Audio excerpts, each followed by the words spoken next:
Hi everyone, welcome to our radio podcast for a new world, where we are going to talk about NASA's plan to send remarkable people to Mars to create a new colony there. To begin, have you ever wondered what will happen with your family and friends if you went on a mission to Mars? Would you miss them? Could you communicate with them? Well, that's what we're going to talk about in this episode, so stay so you can find out the rest. In today's podcast, we will talk about what effects can begin in a small space, away from family and friends for a long time, have on the body and mind, and what is it like to live on Mars with only 5 people per company? Will the astronauts endure them? How? In these questions, we will be able to inform about the personal appearance of the people who go to Mars by moving away from their family, friends, and living their life on Earth to start a new one on Mars. We have also a guest. She's a psychologist. She is going to give us information in this episode. First, we're going to talk about what an astrosociologist does. Sociology is the study of how society affects people and how people affect society. The dictionary defines sociology as the systematic study of society and social interaction. Today, we are with the astrosociologist named Emma Miller, who is going to talk about the effects of going to Mars.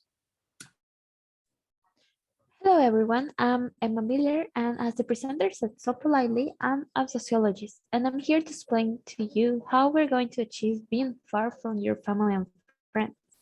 So imagine the future. You receive the great news that the humanity accomplished their mission to go to Mars, but this means you will have to train in an insane way for 3 months and leave everything behind like your friends or family. But just think about it. It's for the future of the humanity. Then why is it so difficult to do it? What if you don't do it? Does that mean you are selfish? It is a typical dilemma. And actually, there's no right or wrong answer. Aren't designed to ignore their feelings or beliefs. With that in mind, I think that people are capable of going through this without any trouble. Even if you will feel homesick sometimes, people who really want to do this and feel they are pleased with themselves and their objective would be able to achieve this. Of course, NASA won't deny you to talk with your family and friends in a virtual way during your training. Now, let's talk about employees in NASA and the impact it has on them. One of the most frustrating realities is that many social scientists work in isolation, which is a central reason why astrosociology was created. It's intended to provide for a community in which social scientists can more easily collaborate and create a cohesive and easy to locate literature.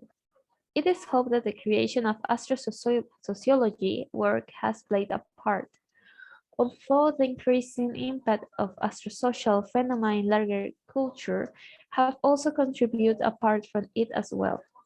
The social sciences are vital to functioning of terrestrial societies, and there is predictable even a greater need for this type of research in Martian settlements. Astrosociology on Mars is essential to humans settling there because their lives depend on social order and cooperative interactions. They are just as important as the life-giving contributions of the physical and natural science and engineering technologies. Now, how would the colonists handle the fact of losing their friends and maybe their families in the colonization process? Of course, not everyone is ready to leave the comforts of Earth and start colonizing a planet far from their family and friends. Isolation and confinement can lead to significant problems, such as loss of sleep, depression, and outbursts of anger. Astronauts must be prepared to withstand this reality, and measures must be established to make their stay more bearable. I remember Fermin Rivera. He's an astronaut and he lived 8 months in Hawaii. Despite not being in the States, he lived a long time away from his family. In an interview, he told me, the interesting thing is that since we couldn't turn to outsiders like our families and friends for emotional support, what starts to happen is that we start to depend on each other for this kind of support. That was essential, not only to resolve conflicts, but because we became a family that could resolve difficult situations all together. We realize now that we have returned to our environment with family and friends. Now, when something happens, my first instinct is still to call the crew. With this said, I think that people develop this new feeling for people around them and manage their homesickness. But the actual question is, how would our social interaction change? As I said, not everyone is prepared to do such a thing, detach themselves from their entire family, their home, and their natural habitat to go to a very distant place, where you have to coexist by force with a small group of people in a confined space for days and months. During life in the spacecraft, the theoretical construction of the settlement must become implemented as a practical functioning version. For example, the culture must be understood by the population and rules of behavior. The social norms must be accepted. The long journey to Mars makes it imperative to provide a structure and understanding among those in the population about what types of behavior are acceptable and which are not. This stage of settling Mars provides a shakedown of sorts that put the plans made on Earth to the test. It must be structured in order to acclimate travelers to the social system and the culture, and so that they know what to expect when they arrive to Mars. Every base, every community, every city or society on Mars or anywhere else will include a culture that shapes behavior. It's defined how we live in a particular society and includes the characteristics of the people who live in that society. The popular meaning of culture that includes popular movies and music, as two examples, does not apply in Morse. Here, the definition of culture encroaches on social life much more than popular meaning, even though popular notions can represent reflections of the social scientific definition. Interestingly, however, many of the impacts the culture are not always recognized and understood by the general public as forces that affect them. The analogy has been made by many that culture is to humans as water is to fish. This analogy points out that fish depends on water to survive, just as humans depend on culture to survive in their society, but neither recognize it. On Mars, the evolving culture will have the same impact on settlements and settlers. And as discussed earlier, a well articulated culture should be part of the planning process before lifting off for Mars.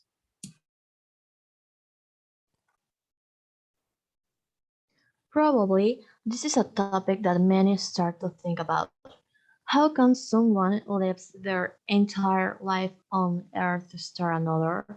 How can you deal with being in a small space away from loved ones forever? Yes, forever, because the people who went to Mars would not longer have the possibility of returning to lack to resources.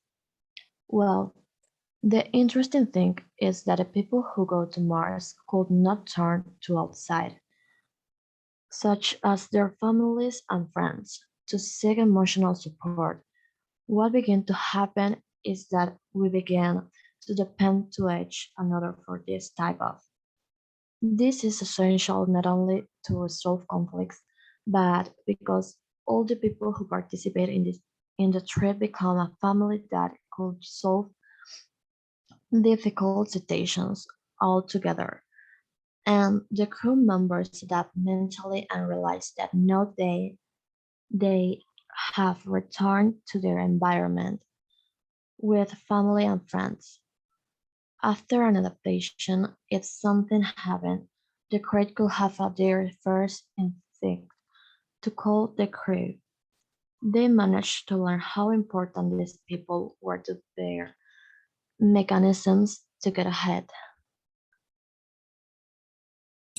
On the other hand, how could an astronaut live on Mars with only 5 people per company? Maybe at some point these people suffer crisis or loneliness, but most likely no problem would occur since these 5 people develop a bond before the trip. These 5 people are mentally trained before traveling to be prepared for everything.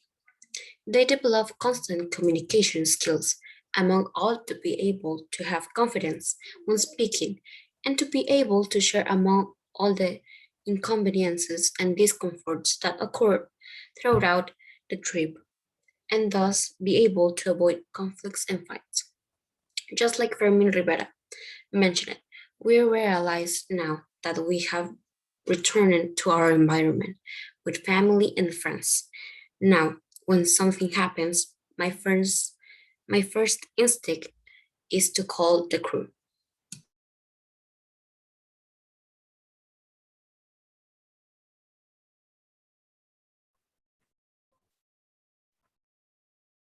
In conclusion, we can say that astronauts do not suffer psychologically, and although they might miss their families, they mentally train for all the problems that may occur to them, both personal and in their work. Astronauts have training that helps them to be psychologically prepared to be alone and away from their family, so that when they are on the space travel, they do not suffer any problems. We hope you understand and entering yourself with this information. Thanks for listening to us. Don't forget to listen to our next podcast episode.